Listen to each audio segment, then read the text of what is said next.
حسین ستارہ ابو ہریرہ، نبی کا پیارا ابو ہریرہ۔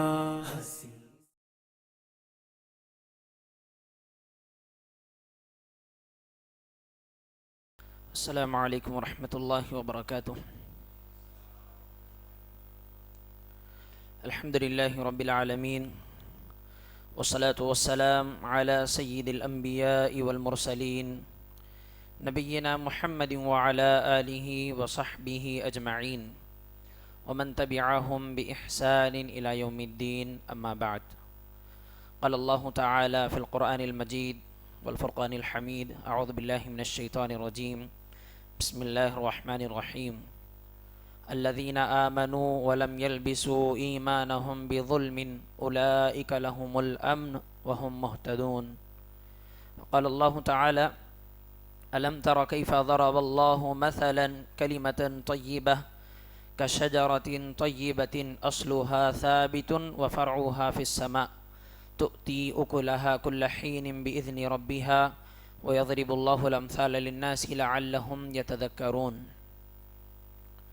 معزز و محترم حاضرین مجلس اور میرے بزرگوں، نوجوان عزیز ساتھیوں، سب سے پہلے تو میں اللہ تبارک و تعالیٰ کا بے انتہا شکر و احسان بجا لاتا ہوں کہ اس رب ذوالجلال نے ہم سب کو اس کے اس گھر میں جمع کیا تاکہ ہم کتاب اللہ اور سنت رسول اللہ صلی اللہ علیہ وسلم کی روشنی میں کچھ باتیں کہیں اور سنیں اور اس پر عمل کرنے کی کوشش کریں۔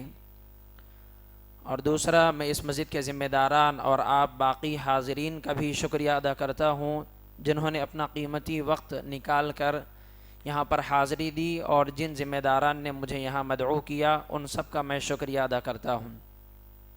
اس کے بعد میں اللہ تبارک و تعالیٰ کی حمد و ثنا بیان کرتا ہوں جس رب ذوالجلال نے مجھ کو اور آپ کو پیدا فرمایا، ساری کائنات کی تخلیق فرمائی، اور جو اس کائنات کو 6 دنوں کے اندر پیدا کر کے عرش پر مستوی ہوا، اور وہ رب ذوالجلال جو اپنی تمام خوبیوں اور کمالات میں اکیلا اور تنہا ہے، جس کا کوئی ثانی نہیں، شریک نہیں ہے، جو بے مثل ہے، بے مثال ہے، حی لا یموت، ہمیشہ سے زندہ ہے اور کبھی ختم نہیں ہوگا، کبھی فنا نہیں ہوگا۔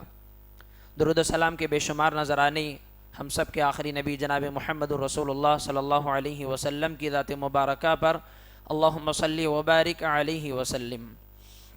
محترم حاضرین اور عزیز سامعین، میرا جو موضوع ہے عقیدہ توحید کے اثرات انسانی زندگی پر، تو توحید یہ کیا ہے، اس کو میں اور آپ سب سے پہلے سمجھیں، جانیں، پھر اس کے بعد اس کے اثرات کیا مرتب ہوتے ہیں، اس کے اثرات ایک انسان کی زندگی پر کیا پڑتے ہیں، وہ ہم آگے چل کر جانیں گے انشاءاللہ۔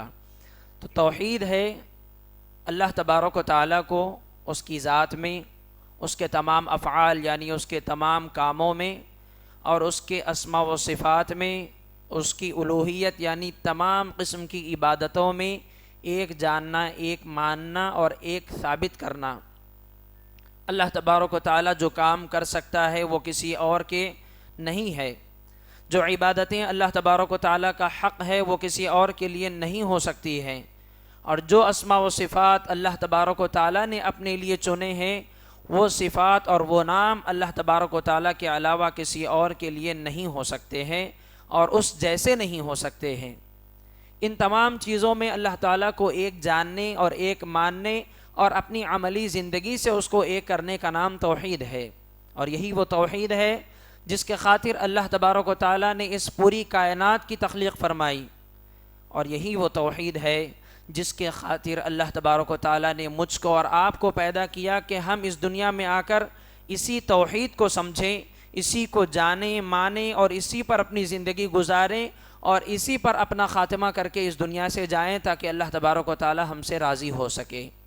اور اسی توحید کی خاطر اللہ تبارک و تعالیٰ نے، اسی توحید کی نشر و اشاعت کے خاطر انبیاء کرام اور رسل علیہم السلام کا ایک لمبا سلسلہ اس دنیا کے اندر نافذ کیا، اور انبیاء کرام کی ایک بڑی جماعت کو اس دنیا کے اندر بھیجا جنہوں نے رب کی توحید اور اس کی وحدانیت کو سمجھانے کی خاطر اپنی قوموں سے ظلم و ستم سہے، اپنی قوموں کی اس طرف سے ملنے والی اذیتیں اور تکلیفیں برداشت کیں۔ یہی وہ توحید ہے جس کو اللہ تبارک و تعالیٰ پوری انسانیت سے طلب کر رہا ہے، اور اسی توحید کے خاطر اللہ تبارک و تعالیٰ نے جنت اور جہنم بنائی کہ جو اس توحید کو سمجھ کر آئے گا، جو اس توحید پر عمل کر کے اس پر اپنا خاتمہ کر کے میرے پاس آئے گا، تو پھر اس کا ٹھکانہ اللہ تبارک و تعالیٰ اپنی جنت کی شکل میں اس کو دے گا، اور جو اس توحید کو سمجھے بغیر، اس پر زندگی گزارے بغیر، اس کے بغیر خاتمہ کر کے اس دنیا سے اللہ تبارک و تعالیٰ کے پاس چلا جائے، تو وہ اللہ تعالیٰ کے عذاب یا سزا یعنی جہنم کا وہ مستحق ہوگا، اللہ تعالیٰ اس میں اس کو داخل کرے گا۔ محترم حاضرین اور خواتین، عقیدہ توحید یہ ایک ایسی عظیم دولت ہے، یہ ایک ایسا قیمتی سرمایہ ہے جو اللہ تبارک و تعالیٰ ہر ایک کو نہیں دیتا ہے۔ اس کائنات میں بہت سارے انسان بستے ہیں، بہت سارے لوگ بستے ہیں، لیکن آپ دیکھیں انسانوں کی اس بڑی تعداد میں، اس بڑے جم غفیر میں اللہ تعالیٰ نے بہت ہی کم لوگوں کو توحید کی سمجھ دی ہے۔ بہت ہی کم لوگ ایسے ہیں جو اللہ تبارک و تعالیٰ کو اس کی ذات میں، اس کے اسماء و صفات میں، اس کی ربوبیت و الوہیت میں ایک جانتے ہیں اور ایک مانتے ہیں، اور اس سبق کو سمجھتے ہیں اور اس پر زندگی گزار رہے ہیں۔ ایسے بہت کم لوگ ہیں، ورنہ دنیا والوں کی اکثریت شرک و کفر میں مبتلا ہے، اپنے پیدا کرنے والے خالق حقیقی اور معبود برحق سے نا آشنا ہے۔ ایسے لوگ اس دنیا میں زندگی گزار رہے ہیں۔ یہ اللہ تبارک و تعالیٰ کا رحم و کرم ہے، فضل ہے، انعام ہے کہ اس نے مجھ کو اور آپ کو توحید کی سمجھ سے مالا مال کیا، توحید پر چلنے کا بہترین موقع عنایت فرمایا۔ یہ رب کا بہت بڑا احسان اور شکر ہے میرے اور آپ کے اوپر۔ معزز حاضرین اور خواتین، یاد رکھیں یہ دولت جو توحید کی دولت ہے، دنیا جہاں کی ساری دولت اور ساری نعمتیں ایک پلڑے میں رکھ دی جائے ترازو کے، اور توحید کی دولت کو ایک پلڑے میں رکھا جائے، توحید کی دولت اور توحید کی نعمت کا یہ پلڑا اتنا بھاری ہوگا کہ دنیا وما فیہا کی ساری نعمتوں پر یہ بھاری پڑ جائے گا۔ انسان سب کچھ دے سکتا ہے، لیکن عقیدہ توحید اگر دے دے دنیاوی نعمتوں کے بدلے میں، عقیدہ توحید کو چھوڑ دے، تو پھر اس سے بڑا خسارہ اٹھانے والا کوئی اور نہیں ہو سکتا ہے۔ اور انسان سب کچھ چھوڑ دے لیکن عقیدہ توحید نہ چھوڑے، اس کو باقی رکھے، اس کو چنے سب سے پہلے، تو پھر اس سے بڑا کامیاب و کامران انسان کوئی اور نہیں ہو سکتا ہے۔ معزز حاضرین، یہی وہ عقیدہ توحید ہے جس کو بچانے کے خاطر صحابہ کرام نے اتنی قربانیاں دیں، جس کو بچانے کے خاطر انبیاء اور رسول علیہم السلام نے ہجرتیں کی، آگ میں کودنا گوارا کیا، اور اپنی قوم کے ساتھ اپنی قوم کے ظلم و ستم کو برداشت کیا، اور اسی توحید کے خاطر اور اسی توحید کی نشر و اشاعت کے خاطر صحابہ کرام نے انگاروں پر لیٹنا گوارا کیا۔ خباب بن ارت رضی اللہ تعالیٰ عنہ کو انگاروں پر لٹایا گیا اسی توحید کو قبول کرنے کی وجہ سے۔ حضرت سمیہ رضی اللہ تعالیٰ عنہ کو دردناک اور بڑی شرمناک طریقے سے شہید کیا گیا اسی عقیدہ توحید کو قبول کرنے کی وجہ سے۔ اور اسی طرح سے مصعب بن عمیر رضی اللہ تعالیٰ عنہ جو کہ بڑے مالدار گھرانے کے صحابی تھے، ان کو بے گھر کیا گیا، غربت اور فاقے کی زندگی گزارنے پر مجبور ہوئے اسی عقیدہ توحید کو قبول کرنے کی وجہ سے۔ اور سب سے بڑھ کر اس کائنات کی سب سے بہترین شخصیت محمد الرسول اللہ صلی اللہ علیہ وسلم کو ان کے اپنے شہر مکہ والوں نے مارا پیٹا ستایا ظلم کیا اور آپ کو مکہ چھوڑ کر مدینہ ہجرت کرنے پر مجبور کیا اسی عقیدہ توحید کو قبول کرنے اور اس کو پھیلانے اور اس کو لوگوں کے سامنے رکھنے کی وجہ سے۔ یہ وہ عقیدہ ہے جس کی وجہ سے انبیاء اور رسول علیہ السلام اور صحابہ کرام نے ہر طرح کی قربانیاں برداشت کی، لیکن اس عقیدے سے ہاتھ دھونا گوارا نہیں کیا۔ تو یہ جو عقیدہ ہے اس کے اثرات کیا پڑتے ہیں انسان کی زندگی پر؟ میرے بھائیو، آدمی کا ایمان جیسا بھی ہو، چاہے کافر ہو، مشرک ہو، موحد ہو، ہر طرح کے ایمان والے کا اس کی زندگی پر اپنے ایمان کا اثر پڑتا ہے۔ کافر کے کفر کا اثر اس کی زندگی پر پڑتا ہے، مشرک کے شرک کا اثر اس کی زندگی پر پڑتا ہے، اور ایک موحد جو عقیدہ توحید کو جاننے، ماننے اور سمجھنے والا ہوتا ہے اس کی توحید کا اثر اس کی زندگی میں دکھائی دیتا ہے، اثر پڑتا ہے۔ انسان جو ایمان لے کر جیتا ہے اس کی زندگی ویسے ہی ماحول میں ڈھلتی ہے اور ویسے ہی انداز اور ویسے ہی ڈھنگ سے گزرتی ہے جیسا ایمان اس کے دل میں ہوتا ہے۔ تو میں اور آپ جو الحمدللہ اللہ کے فضل و کرم سے صحیح العقیدہ ہے، توحید کو جانتے ہیں، مانتے ہیں، سمجھتے ہیں، تو ہماری زندگی میں اور ایسے ہی جتنے بھی اہل توحید ہیں ان کی زندگیوں میں اس توحید کا کیا اثر پڑتا ہے، کیا فائدہ ہوتا ہے، یہ چند چیزیں آج میں اس درس میں مختصراً آپ کے سامنے رکھوں گا۔ معزز حاضرین، میں نے خطبہ مسنونہ میں ایک آیت آپ کے سامنے تلاوت کی قرآن مجید کی، جو سورۃ ابراہیم کی آیت ہے۔ سورہ ابراہیم کے اندر اللہ تبارک و تعالیٰ نے توحید کی مثال بیان کی کہ عقیدہ توحید جس کے دل میں پیوست ہو جائے، عقیدہ توحید جس کے دل میں راسخ ہو جائے، مضبوطی سے بیٹھ جائے، اس کی کیفیت کیسی ہوتی ہے؟ جو اپنی زبان سے اقرار کے ساتھ ساتھ قلبی طور پر یقین کرتا ہو کلمہ توحید کا اور اس کے تقاضوں کو پورا کرتا ہو، اس کی زندگی کی مثال اللہ تبارک و تعالیٰ نے اس آیت میں دی۔ اللہ نے کہا الم تر کیف ضرب اللہ مثلا کلمۃ طیبہ، کہ آپ نے نہیں دیکھا کہ اللہ تعالیٰ نے ایک پاکیزہ کلمے کی مثال، ایک کلمہ توحید کی مثال کیسے بیان کی؟ کیسے بیان کی اللہ تبارک و تعالیٰ نے؟ کشجرۃ طیبۃ، ایک پاکیزہ درخت سے اللہ تعالیٰ نے اس کی مثال بیان کی، ایک بہترین درخت سے اللہ تعالیٰ نے توحید کی مثال بیان کی۔ یہاں پر کلمۃ طیبہ جو ہے، اس کی تفسیر میں عبداللہ بن عباس رضی اللہ تعالیٰ عنہ کہتے ہیں اس سے مراد کلمہ توحید ہے، لا الہ الا اللہ کی گواہی دینا ہے۔ یہ گواہی دینے والا، اس کی مثال کیا ہے؟ کشجرۃ طیبہ، ایک پاکیزہ درخت کے جیسی ہے۔ کس درخت کے جیسی؟ اصلھا ثابت، جس کی جڑیں، جس کی بنیادیں، جس کی جڑیں زمین میں مضبوط ہیں، زمین کی گہرائیوں میں ہے جس کی جڑیں، وفرعھا فی السماء، اور اس کی شاخیں، اس کی ٹہنیاں، اس کی ڈالیاں آسمان سے باتیں کر رہی ہیں، آسمان تک پہنچی ہوئی ہیں۔ ایسا مضبوط درخت ہے، جڑیں زمین کی گہرائی میں پہنچی ہوئی اور ڈالیاں آسمان کی بلندیوں کو چھوئی ہیں، پہنچی ہوئی ہے۔ ایسے مضبوط درخت جیسی اس مومن کی مثال ہے جو کلمہ توحید کی گواہی دیتا ہے، اور یہ ایسا درخت ہے۔ آگے اللہ تبارک و تعالیٰ نے کہا تؤتی کل وفرعھا فی السماء تؤتی کل حین اکلھا کل حین باذن ربھا، یہ وہ درخت ہے جو اپنے رب کے حکم سے ہر موسم میں پھل دیتا ہے، ہر موسم میں فائدہ دیتا ہے۔ یہ ایک بہترین پھلدار درخت ہے کلمہ توحید، جو اس کو قبول کرتا ہے، جس کے دل میں یہ پیوست ہو جاتی ہے، تو پھر وہ آدمی اپنی زندگی میں ہمیشہ ثمرات، فوائد اور اس کے بہترین نتائج دیکھتا رہتا ہے۔ اور یہ توحید کا جو درخت ہے وہ آدمی کو کبھی بے پھل یا بے ثمر نہیں رکھتا ہے، ہر موسم میں آدمی کو پھل سے نوازتا ہے، ہر موسم میں آدمی کو بہتری سے نوازتا ہے۔ کیا مطلب اس آیت کا؟ کہ ایسا درخت ہے جو پاکیزہ ہے، اس کی جڑیں زمین کے اندر تہ میں ہیں اور اس کی ٹہنیاں آسمانوں سے باتیں کر رہی ہیں۔ اس سے مراد یہ ہے کہ جس کے دل میں عقیدہ توحید راسخ ہو جائے، بیٹھ جائے مضبوطی کے ساتھ، تو پھر وہ آدمی دنیا کی مصیبتیں، دنیا کی پریشانیاں، دنیا کے رنج و غم الم اور دنیا میں آنے والی آزمائشیں اس کو ہلا نہیں سکتی ہیں، اور اس کے پائے ثبات کے اندر، اس کی ثابت قدمی کے اندر تزلزل پیدا نہیں کر سکتی ہیں۔ وہ ہلتا نہیں ہے اپنی جگہ سے، وہ بھٹکتا نہیں ہے صراط مستقیم سے، وہ چھوڑتا نہیں ہے عقیدہ توحید کو۔ کتنی ہی مشکلیں آ جائیں، کتنا ہی لوگ ظلم کریں، کتنا ہی اللہ تبارک و تعالیٰ کی طرف سے آزمائشیں آئیں، ثابت قدمی کا ثبوت دیتا ہے، صبر کا مظاہرہ کرتا ہے، ڈٹا رہتا ہے عقیدہ توحید پر۔ اسی لیے اللہ نے کہا کہ اس کی جڑیں مضبوط ہیں اور اس کی ٹہنیاں آسمانوں سے باتیں کر رہی ہیں۔ یہ سب سے بڑا اثر ہے کلمہ توحید کو قبول کرنے کا، کہ آدمی کا دل مضبوط ہوتا ہے، وہ دنیاوی مصیبتوں کو ہیج سمجھتا ہے، ہلکا سمجھتا ہے۔ عقیدہ توحید کو قبول کرنے کا سب سے بڑا فائدہ، عقیدہ توحید کا جو سب سے بڑا اثر ایک انسان کی موحد کی زندگی میں دکھائی دیتا ہے، وہ یہ ہے کہ موحد کے دنیا کو دیکھنے کا نظریہ بدل جاتا ہے۔ موحد کے دنیا کو دیکھنے کا نظریہ بدل جاتا ہے۔ ایک کافر اور مشرک جس نظریے سے دنیا کو دیکھتا ہے، موحد اس نظر سے کبھی نہیں دیکھتا دنیا کو۔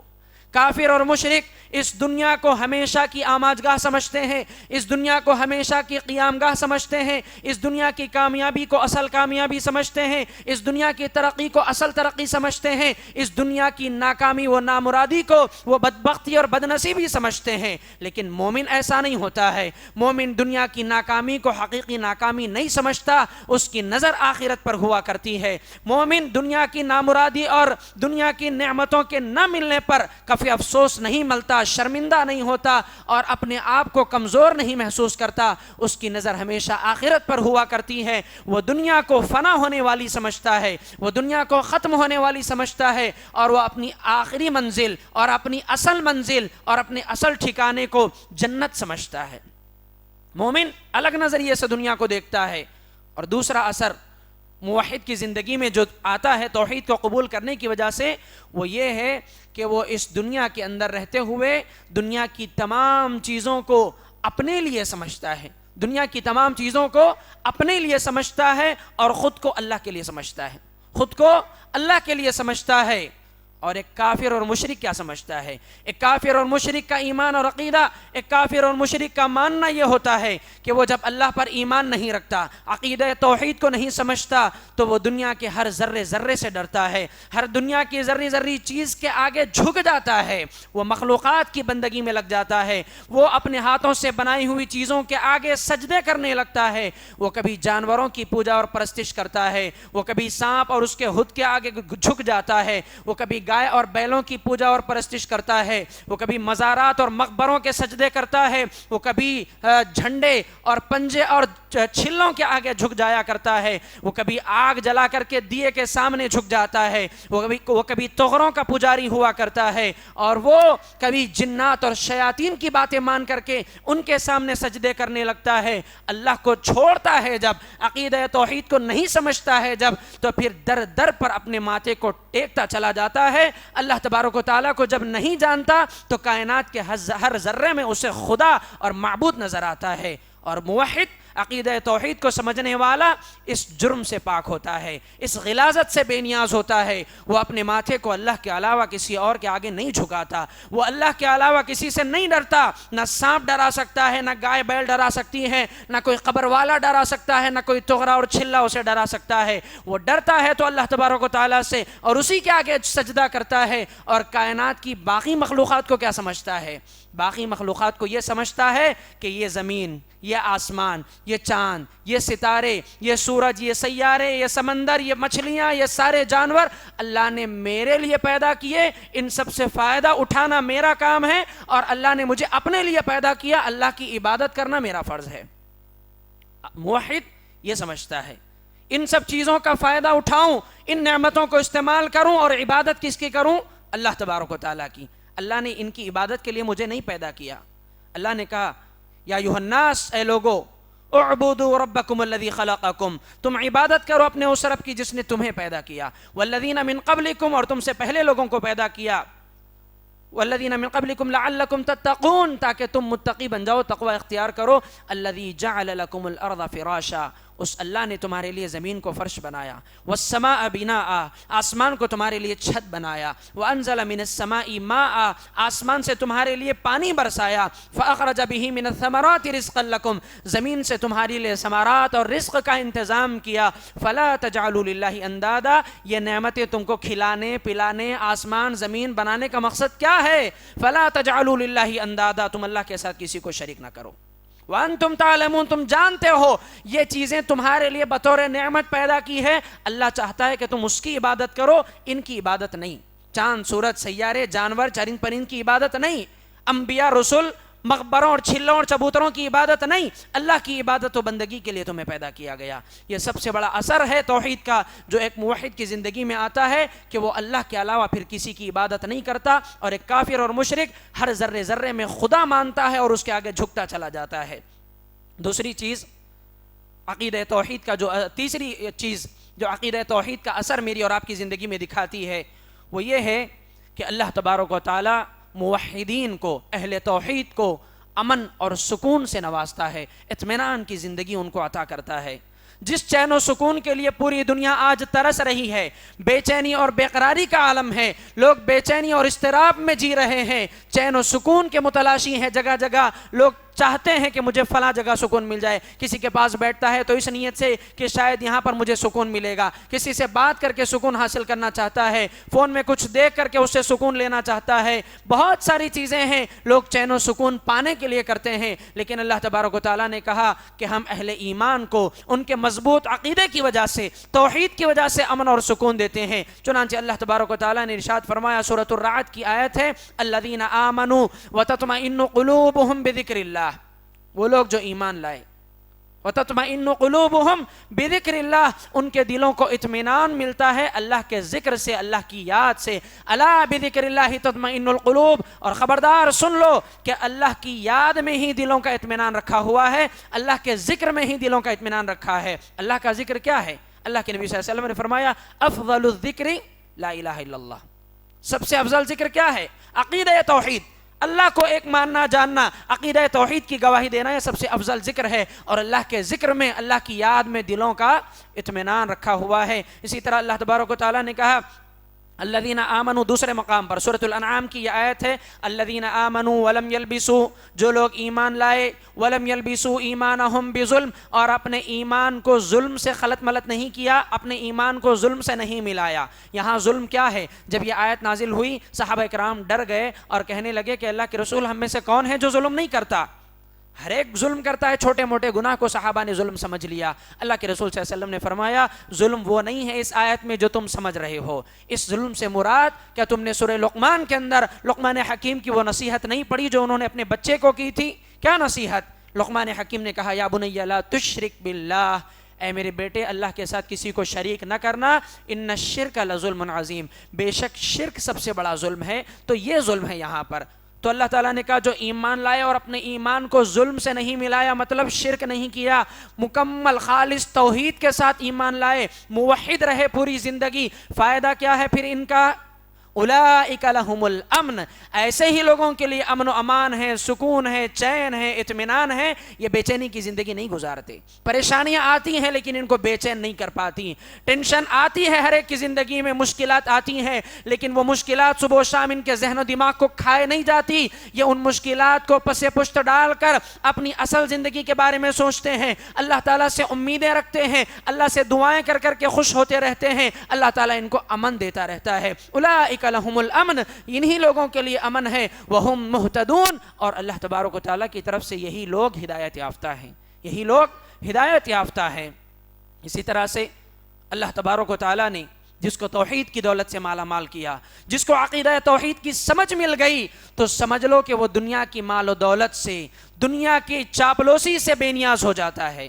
جس کو عقیدہ توحید کی دولت مل گئی وہ دنیا کے مال و متاع اور دنیا والوں کی چاپلوسی سے بے نیاز ہو جاتا ہے. وہ دنیا کی دولت کا حریص نہیں ہوا کرتا, وہ دنیا والوں کی چاپلوسی نہیں کیا کرتا, وہ دنیا والوں کے پیچھے نہیں پڑتا ہے, نہ دنیا والوں کے مال و دولت پر اس کی نظر ہوا کرتی ہے.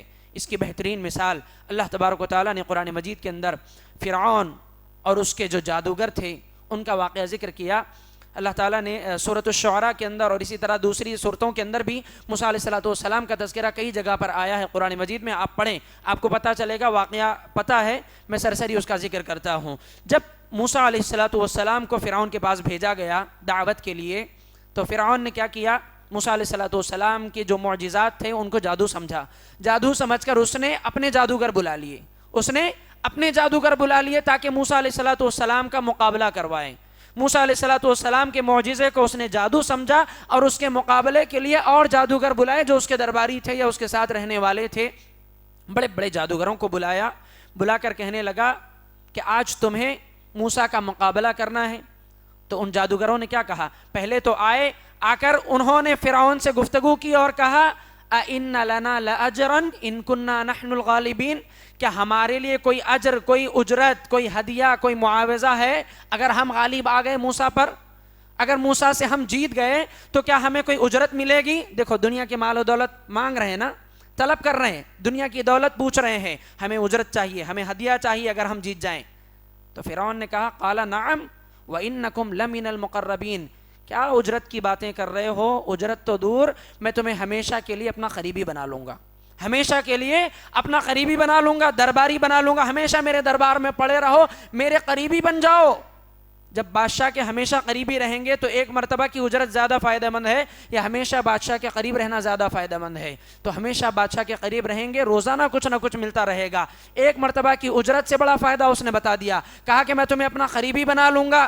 قال نعم وانکم لمن المقربین قالوا یا موسیٰ اما ان تلقی و اما ان نکون نحن الملقین، سارا واقعہ ہے۔ ان لوگوں نے کہا موسیٰ ہم ڈالیں یا لاٹھیاں تم ڈالتے ہو؟ تو موسیٰ علیہ السلام نے کہا پہلے تم ڈالو۔ ان کی لاٹھیاں جب ڈالی گئیں سانپ بن گئے، بڑے بڑے اژدہے بن گئے۔ موسیٰ علیہ السلام ڈر گئے ان کو دیکھ کر۔ اللہ تعالیٰ نے کہا موسیٰ تم اپنی عصا ڈالو، تم اپنی عصا کو زمین پر ڈالو۔ موسیٰ علیہ السلام نے جب اپنی عصا پھینکی تو وہ کیا ہو گیا؟ اس نے بڑا اژدہا بن کر کے ان جادوگروں کے سارے سانپ اور اژدہوں کو نگل لیا، اور ان جادوگروں کو پتہ چل گیا کہ ہم سے بڑا جادوگر تو کوئی ہے نہیں، اور موسیٰ نے جو کیا وہ جادو ہے نہیں، موسیٰ نے جو کیا وہ جادو ہے نہیں۔ جادوگر جادوگروں کو اچھے سے جانتے ہیں، ان جادوگروں کو معلوم تھا کہ ہم نے جو کرتب دکھایا وہ جادو تھا، موسیٰ نے جو دکھایا وہ جادو نہیں تھا۔ موسیٰ علیہ السلام کے اس معجزے کو دیکھ کر وہ ایمان لے آئے اور کہا قالوا آمنا برب العالمین، ہم رب العالمین پر ایمان لے آئے، ربی موسیٰ و ہارون، موسیٰ اور ہارون کے رب پر ایمان لے آئے، ایمان لے آئے۔ پہلے دنیا کی دولت طلب کر رہے تھے، اجرت مانگ رہے تھے، ایمان لے آئے، عقیدہ توحید کو سمجھ لیا، وحدانیت جان لی اللہ کی۔ فرعون نے کہا کہ تم ایمان لے آئے، آمنتم بھی قبل ان آذن لکم، ایمان لے آئے قبل اس کے کہ میں تمہیں اجازت دیتا، اجازت لیے بغیر ایمان لے آئے۔ انہ لکبیرکم الذی علمکم السحر، اس نے پھر موسیٰ علیہ السلام کو جادوگر کہا کہ یہ موسیٰ تمہارا سب سے بڑا جادوگر ہے، اس نے تمہیں جادو سکھایا، اس سے تم کیا کیے؟ اس کے اوپر ایمان لے آئے، اس کے جادو نے تمہیں ایمان والا بنا دیا، اس کی باتوں میں آ گئے تم۔ کہا لَأُقَطِّعَنَّ أَيْدِيَكُمْ وَأَرْجُلَكُمْ مِنْ خِلَافٍ، میں تمہارے ہاتھ پاؤں کاٹ دوں گا، اپوزٹ پوزیشن میں، ایک ہاتھ کاٹوں گا ایک پیر کاٹوں گا، اگر یہ ہاتھ کاٹوں گا تو یہ پیر کاٹوں گا، خلاف میں تمہارے ہاتھ پاؤں کو کاٹ دوں گا اور تمہیں سولی چڑھا دوں گا، اور تمہیں سولی چڑھا دوں گا۔ وہ جو جادوگروں کی ٹیم تھی، وہ جو جادوگروں کی جماعت تھی، کہنے لگی فَقْضِ مَا أَنْتَ قَاضٍ، کر لے جو تجھے کرنا ہے۔ کیا کہا؟ کر لے جو تجھے کرنا ہے، انما تقضی هذه الحیات الدنیا، تو جو کر سکتا ہے وہ اسی دنیا میں کر سکتا ہے، دنیا میں ہماری زندگی کے ساتھ تو فیصلے لے سکتا ہے، لیکن ہم ایمان لے آئے، انا لیغفر لنا خطایانا وما اکرہتنا علیہ من السحر، ہم ایمان لے آئے تاکہ ہمارا رب ہمارے گناہوں کو معاف کر دے، واللہ خیر وابقا، اور ہم اس اللہ پر ایمان لے آئے جو سب سے بہتر اور باقی رہنے والا ہے، اب تیرے فیصلوں سے ہمیں ڈر نہیں لگتا۔ شروع میں اجرت کے جو مطالبہ کرنے والے تھے، شروع میں جو دنیا کی دولت کے حریص تھے، اس سے اجرت مانگ رہے تھے، ایمان کیا لے آئے؟ جانوں کا نذرانہ دے کر چلے گئے اس دنیا سے، عقیدہ توحید کو ساتھ لے کر۔ توحید کا اثر یہ پڑتا ہے کہ آدمی موت گوارا کرتا ہے، لیکن دنیا والوں کی چاپلوسی، دنیا والوں کی دولت اس کی نظر میں کوئی حیثیت نہیں رکھتی ہے، دنیا والوں کی دولت اس کو اس کے ایمان سے نہیں ہٹا سکتی ہے۔ یہ عقیدہ توحید کا اثر ہے۔ ایک لمحہ پہلے پیسہ طلب کرنے والے، اجرت طلب کرنے والے جیسے ہی ایمان کی دولت سے مالا مال ہوئے، کیا کیا؟ ساری دولت کو ٹھکرا دیا، فرعون کے دربار کو ٹھکرا دیا، سب کو لات مار کر کے جام شہادت نوش کیا اللہ تبارک و تعالیٰ پر مضبوط عقیدے کی بنیاد پر۔ اسی طرح سے میرے بھائی، عقیدہ توحید کا اثر یہ پڑتا ہے کہ آدمی کی زندگی میں صبر اور شکر کا مادہ پیدا ہوتا ہے، آدمی کی زندگی میں صبر اور شکر آتا ہے، آدمی کا دل صبر کرنے پر مضبوط ہوتا ہے، شکر کرنے پر ابھارتا ہے آدمی کو وہ دل جس دل میں عقیدہ توحید راسخ ہو جائے، مضبوطی سے بیٹھ جائے، جو توحید کو جان لے گہرائی سے، وہ زندگی کے ساری مشکلات میں صبر کا مظاہرہ کرتا ہے، اور وہ چھوٹی چھوٹی نعمتوں پر رب کا شکر گزار ہوا کرتا ہے، رب کا شکر گزار ہوا کرتا ہے۔ کیسے؟ اللہ تبارک و تعالیٰ نے ایمان والوں کو ہر دور میں آزمایا ہے، بڑی آزمائشیں آئی ہیں۔ ایسی ہی ایک مثال میں آپ کے سامنے ذکر کروں، صحیح بخاری اور مسلم کے اندر یہ واقعہ موجود ہے۔ صحیح مسلم کے اندر فضائل صحابہ کے اندر یہ روایت موجود ہے کہ حضرت ام سلیم رضی اللہ تعالی عنہ ایک خاتون ہے، صحابیہ ہیں، ان کے بیٹے کا انتقال ہوا، ان کے بیٹے کا انتقال ہوا، بیٹا وفات پا گیا۔ بیٹے کی وفات کے بعد حضرت ام سلیم رضی اللہ تعالی عنہ، ان کے شوہر باہر تھے، حضرت ابو طلحہ رضی اللہ تعالی عنہ گھر میں نہیں تھے، وہ باہر تھے، انتظار کرنے لگی شوہر کے آنے کا، بچے کو نہلایا دھلایا، تیار کر دیا، کفنا دیا، بچہ انتقال کر گیا، بچے کو بالکل ریڈی کر دیا، تیار کر دیا نماز جنازہ کے لیے، تدفین کے لیے تیار کرنے کے بعد بچے کو ایک دوسرے حجرے میں رکھ دیا، اور گھر والوں سے کہا ام سلیم نے کہ دیکھو جب ابو طلحہ آئیں گے تم ان سے کچھ مت کہنا، میں بات کر لوں گی، بچے کے سلسلے میں کچھ مت کہنا کہ میرا بچہ انتقال کر گیا ہے، میں بات کر لوں گی ابو طلحہ سے۔ حضرت ام سلیم رضی اللہ تعالیٰ عنہ بیٹھی ہیں، شوہر آئے، حضرت ابو طلحہ آنے کے بعد ان کی خدمت میں لگ گئیں، ان کو کھانا پیش کیا، کھلایا پلایا، رات کا کھانا کھلانے پلانے کے بعد خود تیار ہوئیں، بناؤ سنگھار کیا، خوبصورت بنی، بن سور کر کے اپنے شوہر کے پاس گئیں، اور اس رات ام سلیم اور حضرت ابو طلحہ رضی اللہ عنہ نے مجامعت کی، صحبت کی۔ اس کے بعد اپنے شوہر سے کہتی ہیں کہ ابو طلحہ اگر کوئی ہمیں آ کر کے امانت دے، امانت رکھا ہے ہمارے پاس، اور کچھ دنوں بعد آ کر وہ امانت ہم سے واپس پوچھے لے جانے کے لیے، تو کیا کریں گے؟ واپس دے دیں گے یا نہیں دیں گے؟ ابو طلحہ نے کہا کیوں نہیں دیں گے، امانت رکھا ہی اس نے، امانت والا جب آ کر واپس پوچھے گا ہم دے دیں گے، ہمارا کام یہی ہے امانت کی حفاظت کرنا، جب پوچھے تو دے دینا۔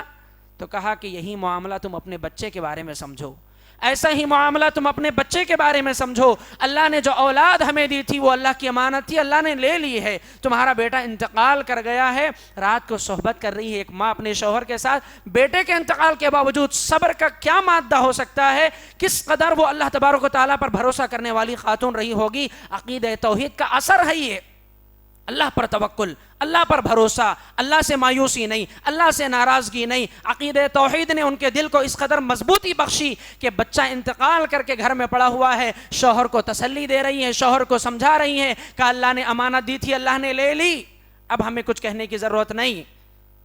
حضرت ابو طلحہ رضی اللہ تعالیٰ عنہ اللہ کے نبی صلی اللہ علیہ وسلم کے پاس آئے اور آ کر کے اللہ کے رسول سے سارا واقعہ سنایا کہ اللہ کے رسول میری بیوی نے ایسا کیا، اتنا بڑا معاملہ، ایک عورت کے بس کی بات نہیں ہے کہ اتنا بڑا صبر کا مظاہرہ کرے اور اللہ سے اس قدر خاموش رہ کر کے اللہ تعالیٰ سے امید لگائے رکھے۔ آج کل کی عورتوں کو دیکھیں، واویلا مچاتی ہیں، شور شرابہ کرتی ہیں، چیختی چلاتی اور اللہ کے ساتھ ناشکری والے جملے استعمال کرتی ہیں، اور کبھی کبھی تو کفریہ جملوں تک پہنچ جاتی ہیں کہ اب شوہر کا انتقال ہو جائے یہ کہتی ہیں کہ کھلانے پلانے والا کون ہے، ہمیں پالے گا کون، ہمیں پوسے گا کون، ہماری دیکھ بھال کون کرے گا۔ گویا اللہ پر ان کا کوئی ایمان اور عقیدہ ہی نہیں ہے۔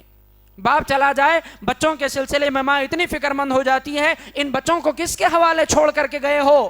مرے ہوئے شوہر سے یہ سوال کرتی ہے عورت۔ یہ عقیدہ توحید کی کمزوری کا سبب ہے۔ اللہ پر جب ایمان نہیں ہوتا تو مرنے والے کو یہ سب باتیں کہہ کر کے رونا آتا ہے کہ تم چلے گئے، اب ہمیں پالے گا کون، شوہر چلا گیا بچوں کو دیکھے گا کون۔ یہ بھی ایک خاتون ہے جس کا بیٹا چلا گیا لیکن صبر کا مادہ دیکھیں، شکر کی مثال دیکھیں، اور اللہ تبارک و تعالیٰ سے امید دیکھیں، اور اللہ سے کوئی شکوہ شکایت نہیں۔ چنانچہ اللہ کے رسول صلی اللہ علیہ وسلم سے جب واقعہ بیان کیا گیا، اللہ کے رسول صلی اللہ علیہ وسلم خوش ہوئے، مسکرائے اور دعا دی۔ اللہ کے رسول صلی اللہ علیہ وسلم نے کہا کہ ابو طلحہ، اللہ تبارک و تعالیٰ تمہاری اس صحبت میں جو تم نے اس رات کی ہے، اللہ تعالیٰ برکت عطا فرمائے، برکت دے تم لوگوں کو۔ اللہ کے رسول صلی اللہ علیہ وسلم کی دعا کا اثر اور حضرت ام سلیم رضی اللہ تعالیٰ عنہ کے صبر اور شکر اور ان کے بغیر شکوہ شکایت کیے اس موقع اور مرحلے کو گزار دینے کا نتیجہ تھا کہ اللہ تبارک و تعالیٰ نے اسی ام سلیم رضی اللہ عنہ کو بعد میں 9 بیٹوں سے نوازا، اور 9 کے 9 حافظ قرآن بنے، 9 کے 9 حافظ قرآن نکلے اللہ تبارک و تعالیٰ کے فضل و کرم سے۔ صبر و شکر کا نتیجہ، عقیدہ توحید نے ان کو یہ مقام و مرتبہ دیا، عقیدہ توحید نے اس دولت سے مالا مال کیا، اس گھر کو ایسے آباد کیا۔ تو عقیدہ توحید جس دل میں ہوتا ہے وہ دل کبھی ناشکری اور مایوسی سے بھرا نہیں ہوتا، اس دل میں ہمیشہ اللہ تبارک و تعالیٰ سے امید ہوتی ہے، اللہ تعالیٰ کی چھوٹی چھوٹی نعمتوں پر شکر گزاری ہوا کرتی ہے اس دل میں، جس دل میں عقیدہ توحید خالص اور راسخ ہو جائے۔ معزز حاضرین، عقیدہ توحید کا ایک بہت بڑا اثر اللہ تبارک و تعالیٰ پوری کی پوری قوم کو، پوری کی پوری جماعت کو اور ان افراد کو اللہ تبارک و تعالیٰ امامت اور انقلاب کی زندگی سے نوازتا ہے جو قوم یا جو جماعت عقیدہ توحید کو اپناتی ہے، عقیدہ توحید کو سمجھتی، سمجھاتی، لوگوں میں عام کرتی اور خود اس پر ڈٹی رہتی ہے۔ اللہ تعالیٰ اس قوم کو حکومت اور سربلندی اور غلبے سے نوازتا ہے۔ آج لوگ انقلاب پیدا کرنے کے لیے، اپنی امامت اور امارت کو قائم کرنے کے لیے کیا کچھ کوششیں نہیں کر رہے ہیں، اور غلط راستوں پر کوششیں کر رہے ہیں۔ سب سے بڑا راستہ تو عقیدہ توحید ہے، اس راہ پر کوشش کی جائے، اللہ تبارک و تعالیٰ خود بخود غلبے سے نوازے گا، کامیابی اور کامرانی سے نوازے گا، حکومت سے نوازے گا اللہ تبارک و تعالیٰ۔ اللہ تعالیٰ نے کہا وعد اللہ الذین آمنوا منکم، اللہ کا وعدہ ہے تم میں سے ان لوگوں سے جو ایمان لائے، ان لوگوں سے جو ایمان لائے۔ ایمان کا مطلب کیا ہے؟ عقیدہ توحید کے پورے تقاضوں کو پورا کرنا، عقیدہ توحید کو گہرائی سے سمجھنا، جاننا اور اس کے مطابق زندگی گزارنا، یہ ہے ایمان۔ صرف کلمہ پڑھ لینا ایمان نہیں ہے، صرف کلمہ پڑھ لینا ایمان نہیں ہے۔ کلمہ پڑھ کر کے جگہ جگہ اپنے ماتھوں کو ٹیکتے پھرنا، کلمہ پڑھ کر کے وسیلے کے نام پر لوگوں کو اللہ تبارک و تعالیٰ کے ساتھ شریک ٹھہرانا، کلمہ پڑھ کر کے غیر اللہ کے نام کی نظر و نیاز دیتے رہنا، یہ توحید نہیں ہے، یہ ایمان نہیں ہے۔ ایسے ایمان کے ساتھ کامیابی کبھی نصیب نہیں ہوتی۔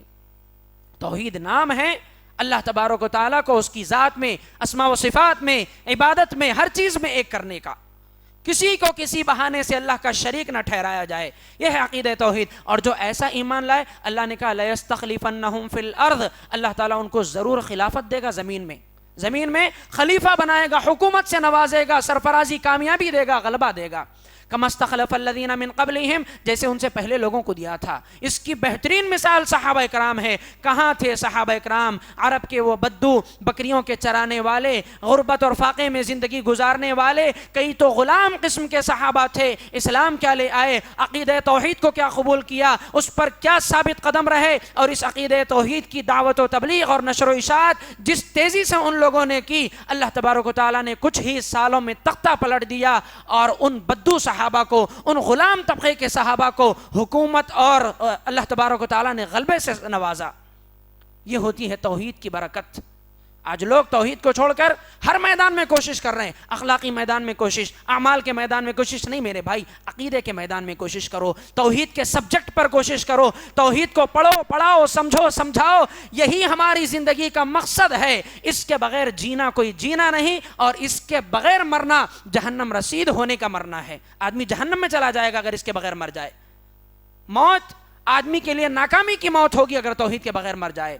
اللہ تبارک و تعالیٰ عزت سے نوازتا ہے اس توحید کے ساتھ۔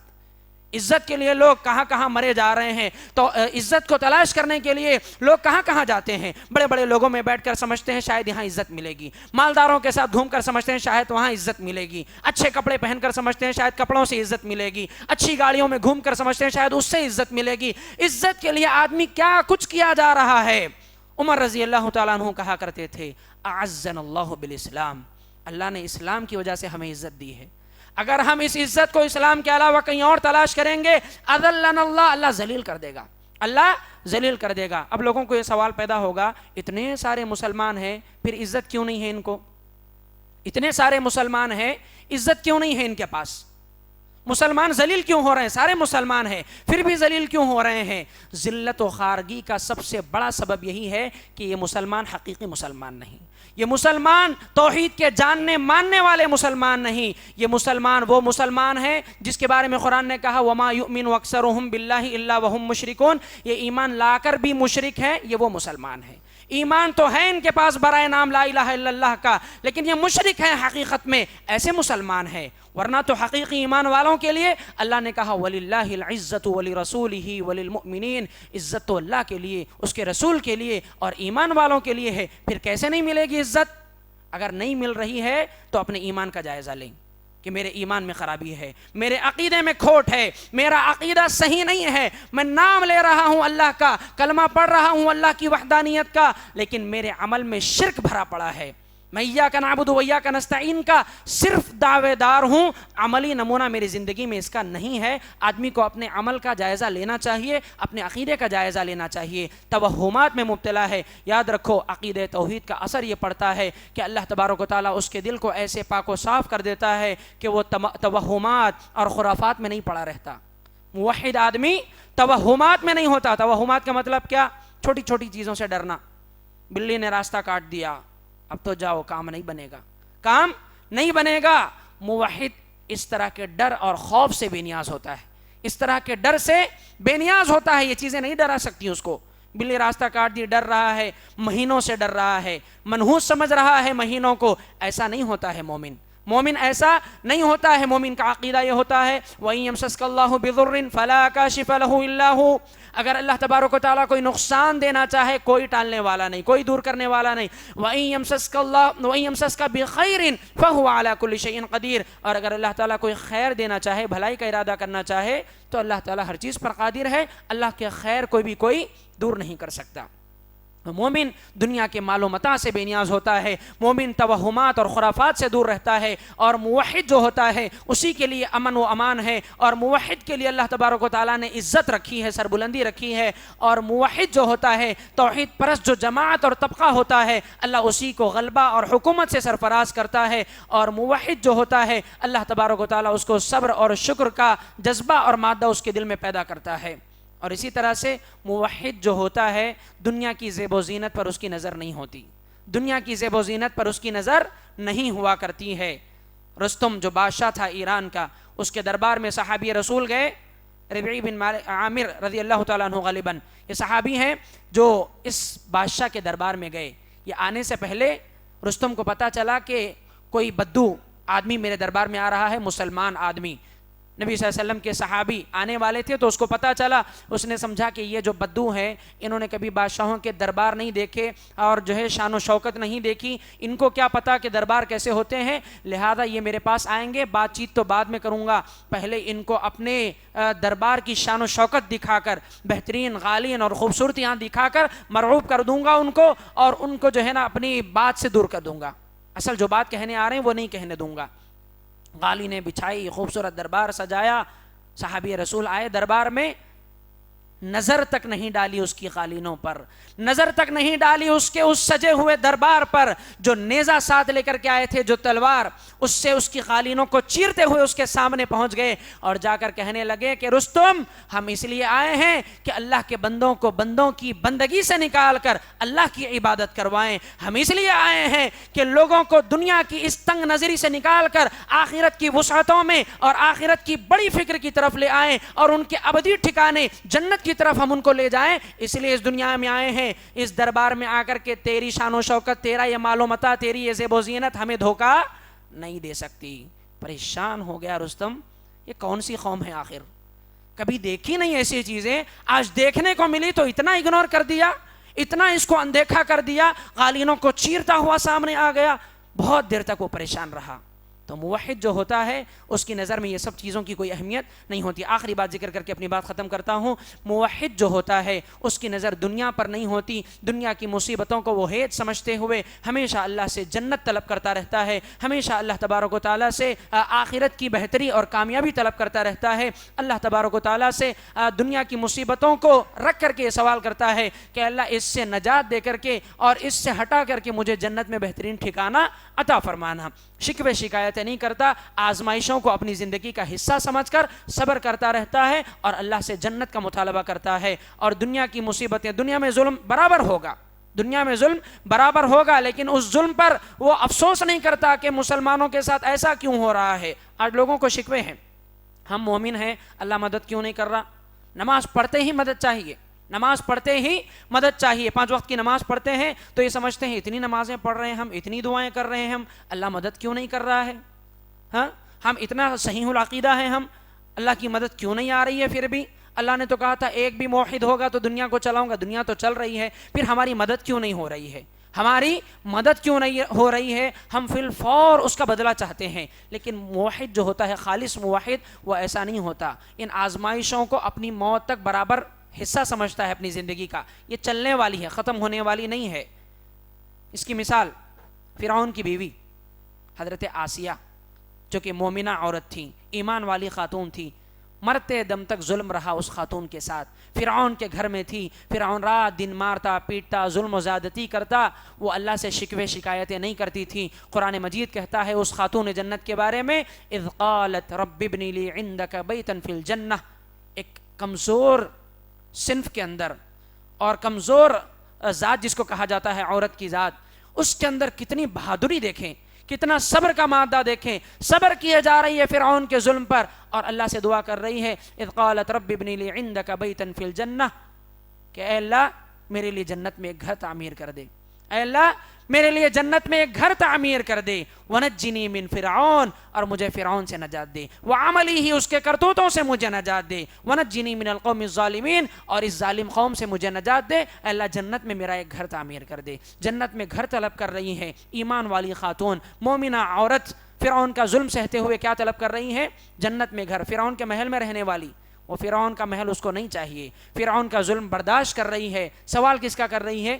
جنت میں ایک گھر کا. تو مومن کی جو نظر ہوتی ہے، موحد کی جو نظر ہوتی ہے، وہ ہمیشہ رب کی جنت پر ہوا کرتی ہے. بہرحال یہ موضوع بڑا طویل ہے، لیکن میں انہی باتوں پر اپنی گفتگو کو ختم کرتا ہوں اور دعا کرتا ہوں اللہ تبارک و تعالیٰ سے کہ اللہ تعالیٰ مجھے کہنے والے کو اور ہم تمام سننے والوں اور سننے والیوں کو عقیدہ توحید کو گہرائی سے جاننے، سمجھنے، سیکھنے، اس کو پڑھنے، پڑھانے اور لوگوں میں اس کی نشر و اشاعت کرنے، اس کی تبلیغ کرتے رہنے کی توفیق عطا فرمائے. اللہ تبارک و تعالیٰ دنیاوی آزمائشوں اور مصیبتوں پر صبر کرنے کی ہمیں توفیق عطا فرمائے. صبر کے ساتھ اللہ پر کامل یقین، توکل، بھروسہ کرتے ہوئے، اس سے امیدیں وابستہ رکھتے ہوئے، اس سے دعا کرتے ہوئے اپنی دنیا اور آخرت کی بہتری کے لیے سوال کرتے رہنے کی توفیق عطا فرمائے.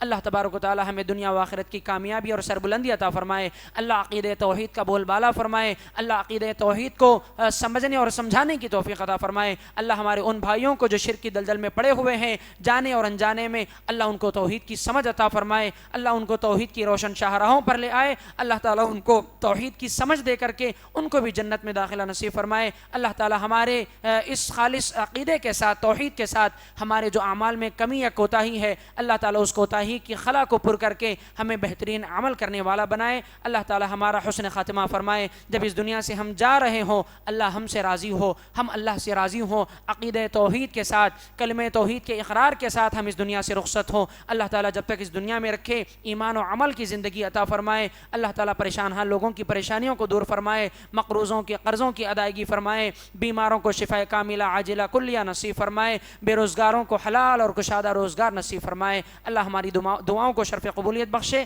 اللہ ہمارے یہاں آنے، بیٹھنے، سننے، سنانے کو قبول فرمائے. اللہ اس مجلس میں جو بیٹھے ہیں ان کی مغفرت اور ان کے اوپر سکینت نازل فرمائے. اللہ ہماری اس مجلس میں جو ملائکہ شریک ہوئے ہوں گے اللہ تعالیٰ ان ملائکہ کی دعاؤں کو ہمارے حق میں قبول فرمائے اور اس کے ذریعے اللہ ہم سب کی مغفرت فرمائے. آمین وآخر دعوانا الحمدللہ رب العالمین وصلی اللہ علی نبینا محمد وعلی آلہ وصحبہ اجمعین.